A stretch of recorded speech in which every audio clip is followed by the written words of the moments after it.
Hi, let's keep reading Pride and Prejudice by Jane Austen and finish Volume 1. Last time we found out that Charlotte is engaged to Mr. Collins, which comes as a surprise to her best friend Elizabeth, who he proposed to less than a week ago. Let's keep reading and find out what happens next. Chapter 23. Elizabeth is sitting with her family, not sure whether to mention Charlotte's engagement, when Charlotte's father, Sir William Lucas, appears to announce it to the family. Everyone is shocked.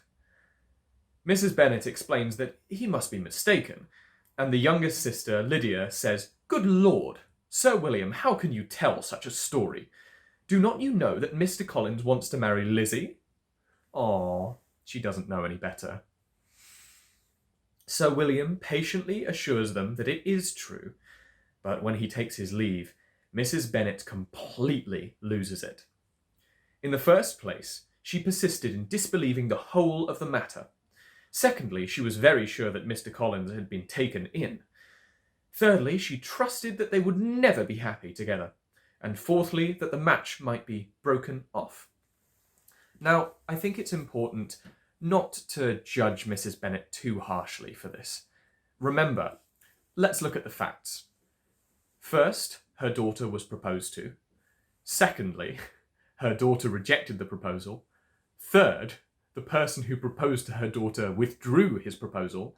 And then fourth, that same person proposed to his daughter's best friend, all within the space of a few days. I think I'd probably go a little mad, wouldn't you? Anyway, the next few days are pretty difficult for everyone. Jane still hasn't heard back from the Bingleys, so she's worried Charles is falling for Mr. Darcy's sister. Even Elizabeth is worried Mr. Bingley won't come back, or worse, will come back married. And with her daughters still unmarried, the house is still due to go to Mr. Collins after Mr. Bennet dies, and Mrs. Bennet is worried about this, because that now means that it will go to Charlotte as well. She says to her husband, "It is very hard to think that Charlotte Lucas should ever be mistress of this house, that I should be forced to make way for her and live to see her take her place in it." But Mr. Bennet, witty as always, replies, "My dear, do not give way to such gloomy thoughts. Let us hope for better things. Let us flatter ourselves that I may be the survivor." And that's the end of Volume 1 of Pride and Prejudice. It all seems a little bleak at the moment, like all hope is lost, but there's still a glimmer of hope with Elizabeth's relationship with Mr. Wickham. I really hope they get married and that the Bennets can keep Longbourn for themselves. I wonder what happens next.